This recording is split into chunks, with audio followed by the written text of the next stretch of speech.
Yes, hi, Dex here. I just wanted to see, talk a little bit about the Michael Richards thing and what happened at the Laugh Factory and the fallout and so forth, because I found it to be very interesting.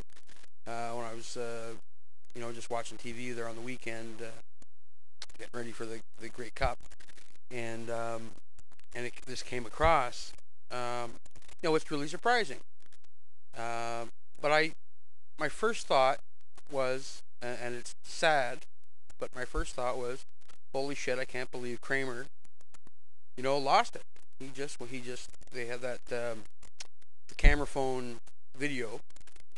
And then when it kept on going and they talked about it and so forth, the thought occurred to me that, of course, he's not Kramer. Kramer is just a fictional character. And, we don't know Michael Richards from a hole in the ground, nor do we know any of these guys, any of the people. The celebrities, pretend for our amusement, and they hire publicists to spin images and so forth. And we don't know, nor do I really give a shit who's gay or who's not, who's banging who, or who's doing this. I mean, who gives a crap? I don't. I know a lot of people do, and that's a 24-hour business these days.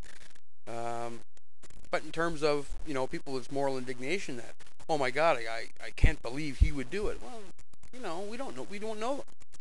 And, I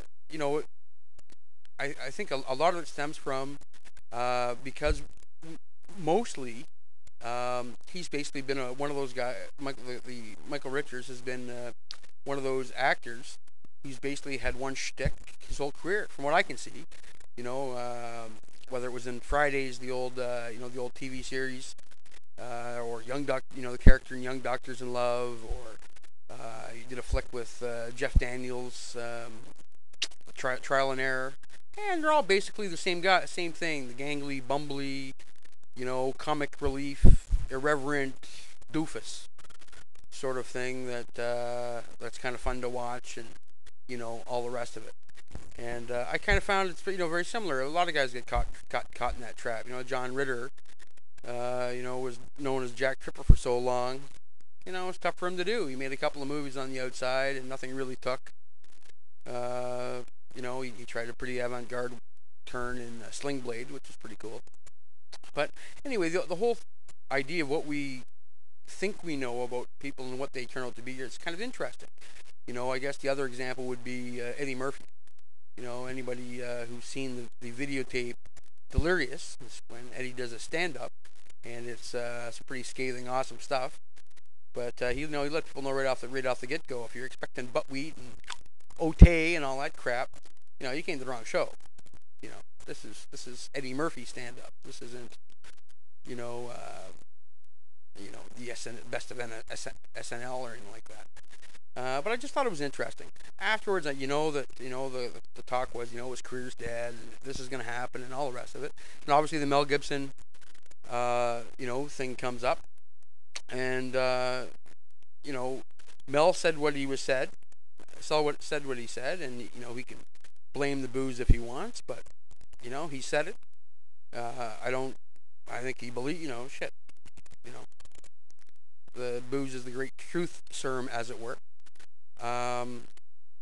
But this politically correct society that we've really come to, where all these things happen around us. We know they happen, but we pretend like it's 1955, or it's 1955 Leave It to Beaver, where everything is perfect, and there are no blemishes on society, and it's a joke.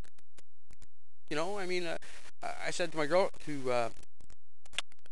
right as it happened, that if this would have happened 5-6 years ago, pre-camera phones, we never would have heard about it.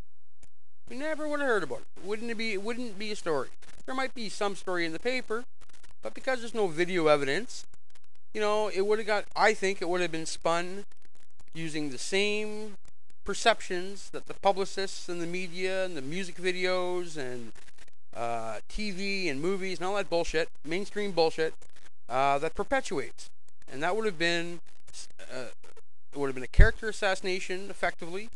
And the bottom line is the public would have to choose between Kramer, not Michael Richards. They'd say Kramer, and you know that they'd portray the black fellas that were doing the heckling. They'd portray them as gangbangers or some bullshit like that. Not that it's true. I mean, the truth has fuck all to do with anything. And I think that'd be the end of it. What I expected him to come out, I thought that he might come out and say and be contrite. I expected him to be contrite.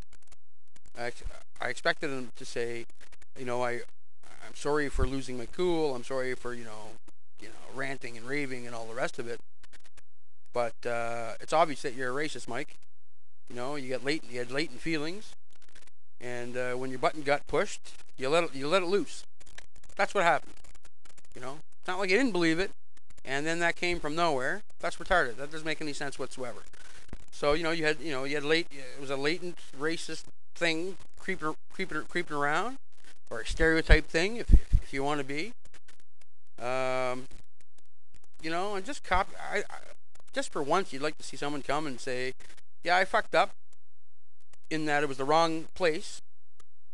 You know, I mean, it's not, I could see if Dennis Leary would have been the guy that riffed it off, they would have called him just, well, that's Dennis Leary, he's edgy. You go to a Dennis Leary show, you know, shit's going to fly. You know, Lucas Black, Bill Hicks back in the day, Lenny Bruce, George Carlin. You know, they're edgy comics. You go to see guys go to see a Michael Richards show, it's like going to see fucking Screech. You know, it's a bit of a sideshow, unfortunately. Because you may say that you're going to see Michael Richards, but really you're hoping to see the best of Kramer. So, anyway, I just wanted to say that bit. I'm not endorsing, obviously, any of this and that. You know, I just wish the word, if the word appears to be so offensive, then I think it should be eliminated from the lexicon. You know, what's up, my nigga? You know, in every other music video, or you know, Sam Jackson with his Raptor hat on backwards. You know, still doing the shuck and jive. You know, I mean, I don't know. I find that a little embarrassing. So, I think you can't have her every which way. I mean, the Mel Gibson thing, I was really surprised that everyone was all over him for the Jewish bit, when really the major rage or the major issue should have been the fact that he was driving drunk. But that wasn't really the big thing. I guess that's not juicy. That's not juicy enough. So anyway, that's my bit for what it's worth, and I certainly invite. I imagine I'm gonna get my share of